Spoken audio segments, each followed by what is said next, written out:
आज मैं UP board के सेकेंड ईयर अंग्रेजी के छात्रों को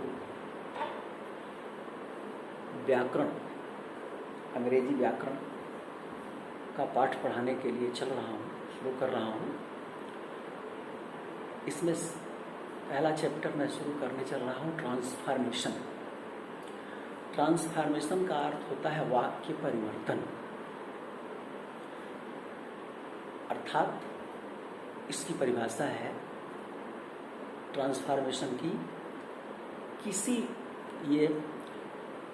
to change the form of a sentence without changing its sense is called transformation. आप इसको लिखें, इस परिभाषा को आप सभी लोग लिखें। To change the form of a sentence without changing its sense is called transformation. अर्थात हिंदी में किसी भी वाक्य के अर्थ में बिना परिवर्तन किए उसके स्वरूप या आकार में परिवर्तन कर देना ही वाक्य परिवर्तन अर्थात ट्रांसफॉर्मेशन कहलाता है। अर्थात कोई एक वाक्य है, उस वाक्य के अर्थ में कोई परिवर्तन न हो, केवल उसका स्वरूप बदल जाए, आकार बदल जाए। स्वरूप या आकार से क्या समझते हैं? स्ट्रक्चर से। अर्थात यदि वाक्य अफर्मेटिव सेंटेंस में है तो वो निगेटिव में हो जाए, इंट्रोगेटिव में हो जाए, लेकिन अर्थ वही रहे जो अफर्मेटिव में था। जैसे मान लीजिए कि कहा जाता है राम एक अच्छा लड़का है, Ram is a good boy, Ram एक अच्छा लड़का है। अब आप इसके पहले भी हाई स्कूल में भी ट्रांसफॉर्मेशन किए हैं, लेकिन वो सामान्य तौर से था। राम एक अच्छा लड़का है, इसका निगेटिव आप बना देते थे, राम एक अच्छा लड़का नहीं है, अर्थ बदल जाता था। पहला में हो रहा है कि राम एक अच्छा लड़का है, दूसरे में अर्थ हो रहा है राम एक अच्छा लड़का नहीं है। जब आप उसको निगेटिव बना रहे हैं तो हो जा रहा है राम एक अच्छा लड़का नहीं है, Ram is not a good boy, तो अर्थ बदल गया। अब यहाँ ट्रांसफॉर्मेशन का मतलब ये है इंटरमीडिएट में कि राम एक अच्छा लड़का है, Ram is a good boy, इसको निगेटिव में बदलिए, लेकिन अर्थ यही आना चाहिए कि राम एक अच्छा लड़का है। तो अब इसको कैसे बनाएंगे? Ram is not a bad boy, Ram एक बुरा लड़का नहीं है, यानी राम एक अच्छा लड़का है। अर्थ आ गया, वाक्य भी निगेटिव हो गया। Ram is not a good boy, not लग गया, निगेटिव हो गया, और अर्थ यही दे रहा है Ram is not a good boy is equal to Ram is a good boy. Ram एक अच्छा बुरा लड़का नहीं है बराबर राम एक अच्छा लड़का है। Ram is not a bad boy is equal to Ram is a good boy, माने राम एक बुरा लड़का नहीं है, माने राम एक अच्छा लड़का है। ये कहा जाता है ट्रांसफॉर्मेशन। अब ट्रांसफॉर्मेशन की भिन्न भिन्न पद्धतियां हैं, different methods of transformation. Transformation की भिन्न भिन्न पद्धतियां हैं, उसको मैं बता रहा हूं, आप धीरे धीरे लिखना शुरू कीजिए। पहला है रिमूव एडवर्ब टू, अर्थात एडवर्ब टू को हटाना। इसके अंतर्गत पहला नियम लिखिए, जब किसी वाक्य में एडवर्ब टू आता है, एडवर्ब टू का मतलब TOO, जब किसी वाक्य में एडवर्ब टू आता है और उसके बाद कोई इन्फिनिटिव, इन्फिनिटिव माने टू प्लस वर्ब, यानी किसी भी वर्ब के मूल रूप के पहले टू लगा देने पर इन्फिनिटिव हो जाता है। जैसे to go, to read, to laugh, to play, to run, ये सब इन्फिनिटिव है। तो पहला नियम यह है कि यदि वाक्य में एडवर्ब टू आता है और उसके बाद इन्फिनिटिव यानी टू प्लस वर्ब आता है, तो उस वाक्य को हम दो क्लास में बांट देते हैं। अब कैसे बांटते हैं? इसमें एडवर्ब टू के स्थान पर सो लगा देते हैं और TO2 जो इन्फिनिटिव के साथ आया है TO2 उसके स्थान पर दैट लगा देते हैं और दैट के बाद जो वाक्य का सब्जेक्ट है यानी जो पहले क्लास का सब्जेक्ट है उसे रखकर कैन नॉट या कुड नॉट लगा देते हैं। यदि वाक्य प्रेजेंट टेंस में है तो कैन नॉट लगाते हैं और यदि वाक्य पास्ट टेंस में है तो कुड नॉट लगा देते हैं और उसके बाद जो इन्फिनिटिव में आया हुआ वर्ब और जो उसके आगे शब्द हैं उन सबको यथावत रख देते हैं। यानी यदि वाक्य में एडवर्ब टू आता है और उसके बाद इन्फिनिटिव अर्थात टू प्लस वर्ब आता है तो ऐसे वाक्य को हम दो क्लास में बांट देते हैं। इसमें एडवर्ब टू के स्थान पर सो लगा देते हैं और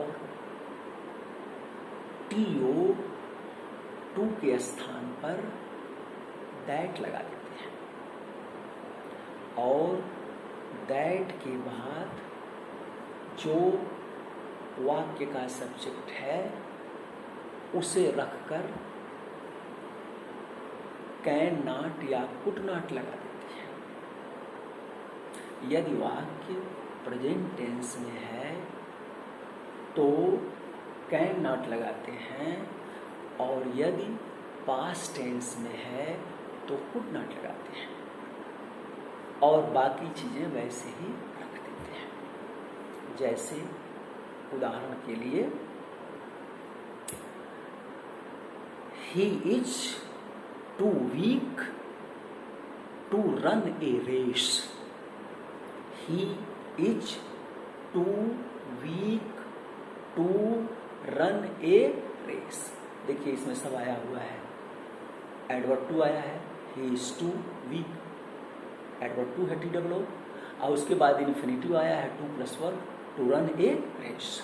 अब इसको बदलना है क्लास में तो हम बदलें तो क्या हो जाएगा, ही इज TWO2 के स्थान पर क्या आएगा, सो, तो हो जाएगा ही इज सो वीक। उसके बाद आ गया TO2 के स्थान पर हो जाएगा दैट, तो हो जाएगा ही इज सो वीक दैट और दैट के बाद जो पहले क्लास का सब्जेक्ट है यानी ही आ गया ही और उसके बाद क्या आएगा, कैन नॉट या कुड नॉट। तो वाक्य प्रेजेंट टेंस में है इसलिए क्या लगेगा, can not run a race. तो बन गया he is so weak that he can not run a race. ठीक है। ही वाज, एक और उदाहरण देख लीजिए, he was too poor to buy this book. He was too poor to buy this book, तो क्या हो जाएगा, ही वाज टू का क्या हो जाएगा, सो पुअर, TO2 के स्थान पर क्या होगा दैट और दैट के बाद जो पहले क्लास का सब्जेक्ट है ही और उसके बाद कैन नॉट या कुड नॉट। तो ये वाक्य पास्ट टेंस में है तो क्या लग जाएगा, कुड नॉट, तो हो जाएगा that he could not by this book. तो पूरा वाक्य क्या हो गया, he was so poor that he could not by this book. ये पहला नियम है। अब आप लिखिए दूसरा नियम।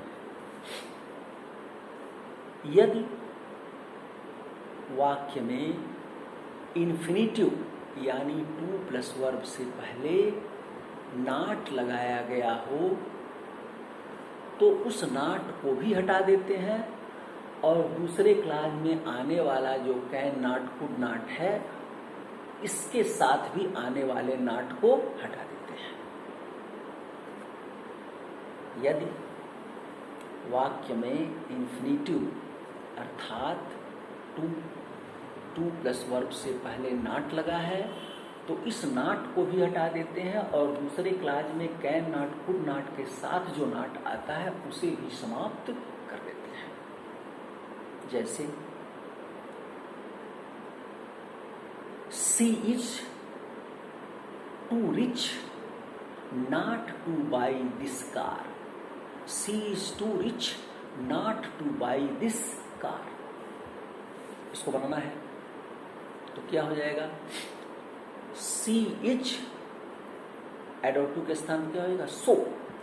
सी इज सो रिच, टीओ के स्थान पर क्या होगा, दैट, और दैट के बाद जो पहले क्लास का सब्जेक्ट है सी हो गया और नाट खत्म हो गया, तो हो गया सी इज सो रिच, नाट खत्म हो गया, दैट सी और कैन नाट आएगा, लेकिन चूंकि नाट आया हुआ है और तो इसलिए यहां नाट खत्म हो जाएगा, तो हो जाएगा she can buy this car. She is so rich that she can buy this car. ऐसा क्यों हो गया? एडवर्ब टू का अर्थ होता है उतना अधिक जितना नहीं होना चाहिए, मोर देन इनफ। इसीलिए एडवर्ब टू का प्रयोग हमेशा जो है अवांछनीय यानी बैड सेंस में किया जाता है, गुड सेंस में एडवर्ब टू का प्रयोग नहीं होता है। जैसे उदाहरण के लिए कहा जाए कि you are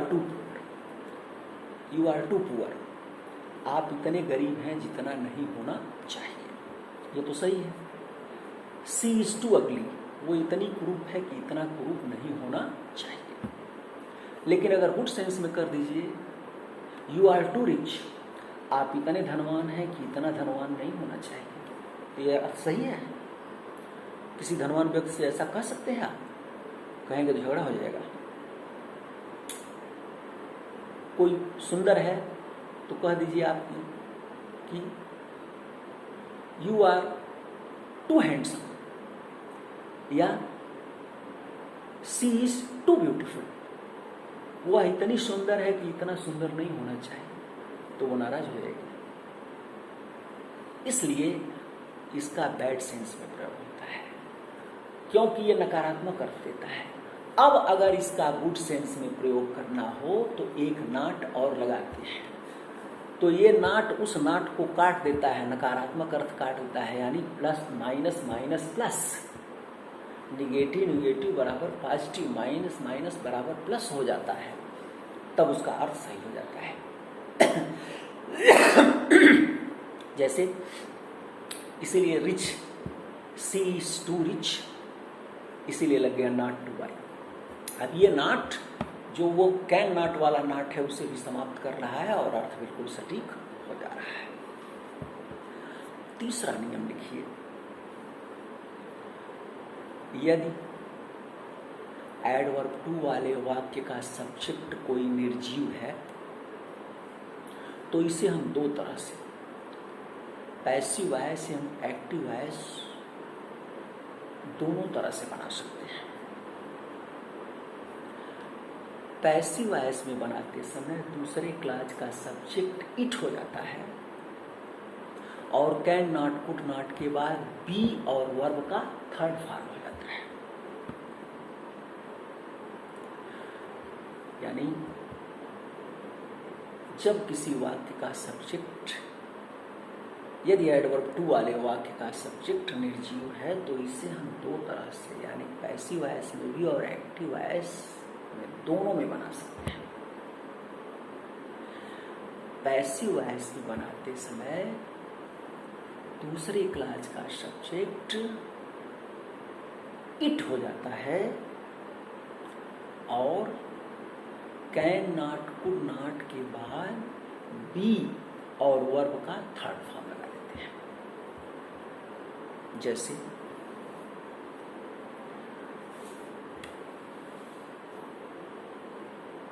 this book is too costly two by.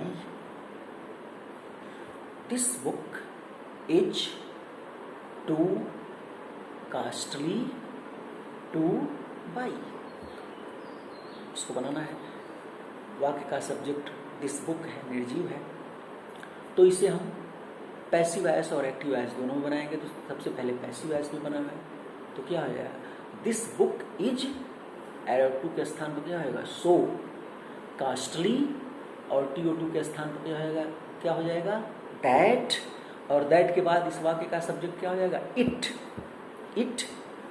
और इसके बाद चूंकि प्रेजेंट टेंस में है तो कैन नॉट हो जाएगा, तो हो जाएगा it can not B, passive voice बनाते समय बी लगेगा, और वर्ब का थर्ड फॉर्म, तो बाई का थर्ड फॉर्म वॉट, तो हो गया this book is so costly that it can not be bought, बन गया।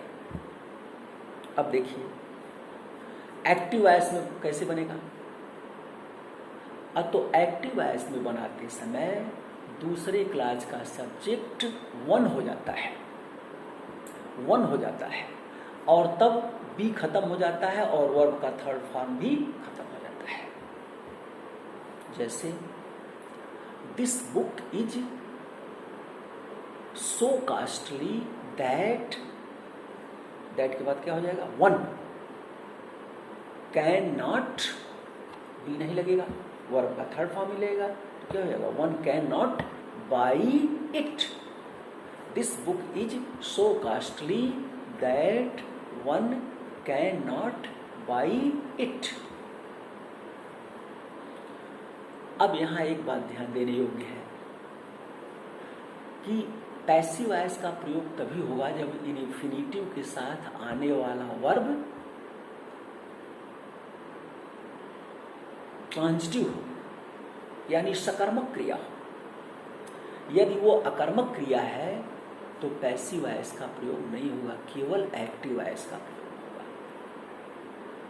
जैसे यहाँ क्रिया बाई थी, बाई माने खरीदना, ये सकर्मक क्रिया है, लेकिन अभी अकर्मक क्रिया आ जाए तो फिर पैसिव वॉइस का प्रयोग नहीं होगा, केवल एक्टिव वॉइस का प्रयोग होगा। अब अकर्मक क्रिया और सकर्मक क्रिया कैसे पहचानिएगा। किसी भी क्रिया के पहले क्या एवं किसको का प्रश्न करो, यदि उत्तर में कुछ मिलता है तो सकर्मक है, और यदि उत्तर में कुछ नहीं मिलता है तो अकर्मक है। जैसे पढ़ना, क्या पढ़ना, किताब, अखबार, पत्रिका, कुछ न कुछ पढ़ना, तभी पढ़ने का काम होगा। रोना, क्या रोना, कुछ नहीं, किसको रोना, कुछ नहीं, यानी रोने का काम अकेले हो जाएगा, कर्ता अकेले रोने का काम कर लेगा और उसको किसी के हेल्प की आवश्यकता नहीं है। वाक्य में कर्ता, क्रिया और कर्म होता है। कर्ता जो काम करता है, क्रिया जो काम हो रहा है, और कर्म तो उस क्रिया को करने में जो सहायता करता है, मदद करता है, वो कर्म होता है। तो रोने के लिए किसी के मदद की आवश्यकता नहीं है। आप अकेले रो लेंगे, कोई व्यक्ति अकेले रो लेगा, रोने के लिए कोई बुलाता नहीं है कि आइए 4 आदमी हम रोने चल रहे हैं। इसलिए रोना अकर्मक क्रिया है। पसंद करना, क्या पसंद करना, कुछ जरूर आदमी पसंद करेगा तभी पसंद करने का काम होगा। लेकिन हंसना, क्या हंसना, कुछ नहीं, किसको हंसना, कुछ नहीं, अकेले हंस लेगा। तो मुझे लगता है कि अब आप लोगों को अकर्मक और सकर्मक क्लियर हो गया होगा। तो जब अकर्मक क्रिया रहेगी तब केवल एक्टिव वॉइस का ही प्रयोग होगा। जैसे the sun is too hot to go out, the sun is too hot to go out.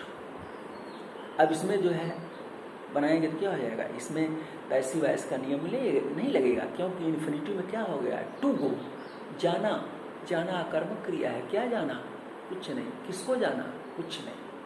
तो अब यहाँ बनेगा the sun is so hot that, that के बाद एक्टिव वॉइस का प्रयोग करते समय सब्जेक्ट क्या लगता है, one, one can not go out, the sun is so hot that one can not go out. अब देखिए आप लोग यही गलती कर देते हैं, तमाम बहुत सारे लड़के इसे बना देंगे, the sun is so hot that it can not be gone out, it can not be go out, ऐसे बना दिया करेंगे उल्टा सीधा। नहीं, स्पष्ट होना चाहिए कि अकर्मक क्रिया है, इसलिए पैसिव वॉइस का प्रयोग नहीं होगा, केवल एक्टिव वॉइस का ही प्रयोग होगा।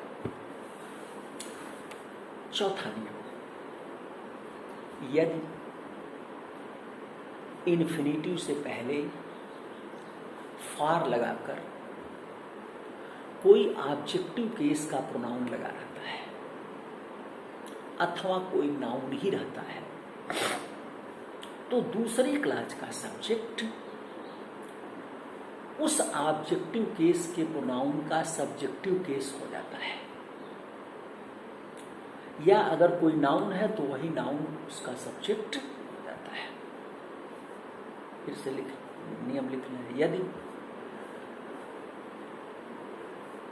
इन्फिनिटिव से पहले फॉर लगाकर कोई ऑब्जेक्टिव केस का प्रोनाउन लगा रहता है अथवा कोई नाउन होता है, तो दूसरे क्लास का सब्जेक्ट उस ऑब्जेक्टिव केस के प्रोनाउन का सब्जेक्टिव केस लग जाता है, अथवा नाउन लगा है तो वही नाउन दूसरे क्लास का सब्जेक्ट हो जाता है। ऑब्जेक्टिव केस के प्रोनाउन कौन, जैसे मी है, यू है, हर है, अस है, देम है, ये सब ऑब्जेक्टिव केस के प्रोनाउन है। तो यदि इनमें से कोई फार लगाकर इन्फिनिटिव यानी टू प्लस वर्ब से पहले लगा रहेगा तो ये नियम लगता है। जैसे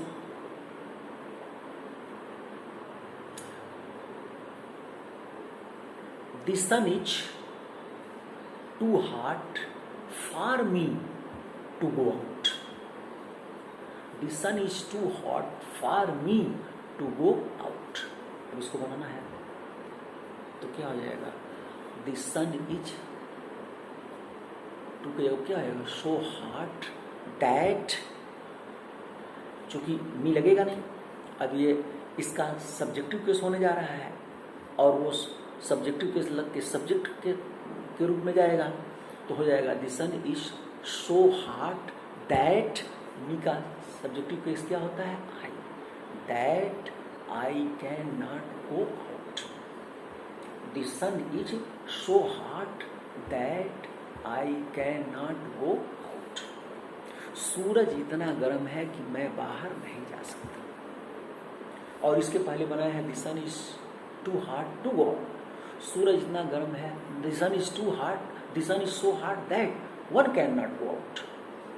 सूरज इतना गर्म है कि कोई बाहर नहीं जा सकता। यानी इसके पहले वाले वाक्य में सूरज सभी के लिए गर्म है, लेकिन इस वाक्य में सूरज केवल मेरे लिए गर्म है।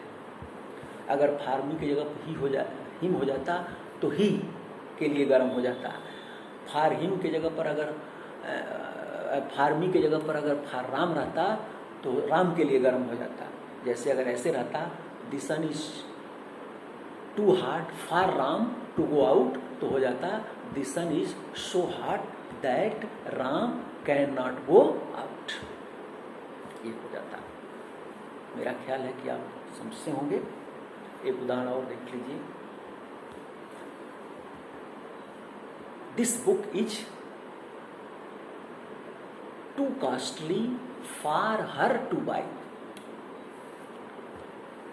तो क्या हो जाएगा, this book is so costly that, her का क्या हो जाएगा, शी, हर का सब्जेक्ट क्या हो जाएगा, शी कैन नॉट बाई।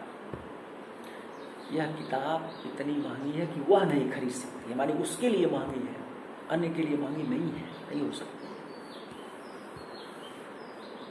अब पांचवा नियम है। पांचवा नियम, इस नियम का प्रयोग हम तब करते हैं जब किसी भी वाक्य में एडवर्ब टू तो आता है किंतु इन्फिनिटिव यानी टू प्लस वर्ब नहीं आता है। यानी इस नियम का प्रयोग तब होता है जब वाक्य में एडवर्ब टू तो आता है, किंतु इन्फिनिटिव अर्थात टू प्लस वर्ब नहीं आता है। तो ऐसे वाक्यों को हम 5-6 प्रकार से बना सकते हैं। इसमें करते क्या है, तो एडवर्ब टू को हटाकर उसके स्थान पर over, excessive, excessively, extremely, more than enough और बियॉन्ड द प्रॉपर लिमिट, इसमें से कोई भी लगा सकते हैं। इसमें ओवर, एक्सेसिव, एक्सेसिवली और एक्सट्रीमली को तो बिल्कुल एडवर्ब टू के स्थान पर ही लगा देते हैं, और मोर देन इनफ तथा बियॉन्ड द प्रॉपर लिमिट को वाक्य के अंत में लगाते हैं और एडवर्ब टू को हटा देते हैं। यानी जो पहले 4 हैं, ओवर, एक्सेसिव, एक्सेसिवली, एक्सट्रीमली, इसको एडवर्ब टू हटाकर ठीक एडवर्ब टू के स्थान पर लगा देते हैं, जबकि मोर देन इनफ तथा बियॉन्ड द प्रॉपर लिमिट को वाक्य के अंत में लगाते हैं और एडवर्ब टू को हटा देते हैं। जैसे एक उदाहरण, he is too proud of his knowledge. आप देखें इसमें he is too proud of his knowledge, इसमें एडवर्ब टू तो आया है, टू प्राउड, लेकिन इन्फिनिटिव यानी टू प्लस वर्ब नहीं आया है। तो अब यहां जो 4 नियम पीछे के बताए गए वो नहीं लगेंगे, अब यहां लगेगा 5वां नियम, क्योंकि इसमें एडवर्ब टू है लेकिन इन्फिनिटिव टू प्लस वर्ब नहीं है। तो ये 6 प्रकार से बन जाएगा, ओवर लगाकर, एक्सेसिव लगाकर, एक्सेसिवली लगाकर, एक्सट्रीमली लगाकर के, मोर देन इनफ लगा करके, बियॉन्ड द प्रॉपर लिमिट लगाकर बनाएंगे। देखिए क्रम से, वाक्य है he is too proud of his knowledge, over लगाएंगे तो कहाँ लगेगा, एडवर्ब टू के स्थान पर लग जाएगा। एडवर्ब टू हटाइए, वहीं ओवर लगाइए तो क्या हो जाएगा, he is over proud of his knowledge. He is excessive proud of his knowledge. He is excessively proud of his knowledge. He is extremely proud of his knowledge. अब more than enough लगाइए तो adverb to को हटाइए और वाक्य के अंत में लगाइए तो क्या हो जाएगा, He is proud of his knowledge more than enough. He is proud of his knowledge more than enough. Beyond the proper limit लगाइए, क्या हो जाएगा, he is proud of his knowledge beyond the proper limit. He is proud of his knowledge beyond the proper limit. Beyond the proper limit माने क्या, अब तो जो एक लिमिट है, सीमा है, उससे ज्यादा, बियॉन्ड, उससे ऊपर, उसे अपने ज्ञान पर अभिमान है। इस प्रकार ये 5 नियम मैंने आपको बताया। मुझे विश्वास है आप इन नियमों को लिखे होंगे, समझ भी गए होंगे। अब इस पर 4-5 वाक्य लिख लीजिए, आप भी कोशिश करेंगे बनाने का। लिखिए,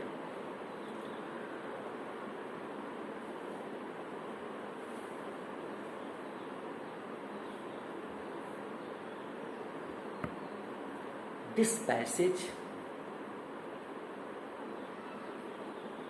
is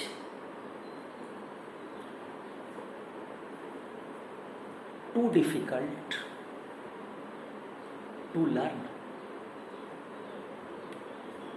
This passage is too difficult to learn.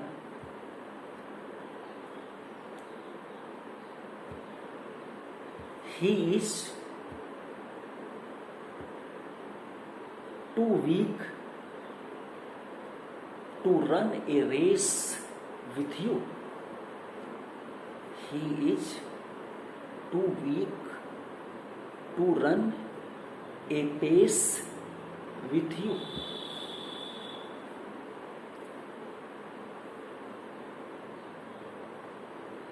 He is too gentle not to help you.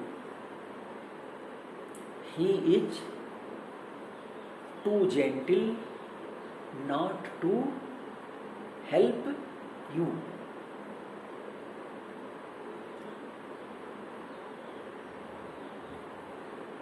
The river is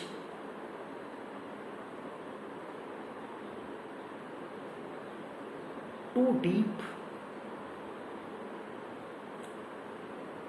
for them to cross. The river is too deep for them to cross. The wind is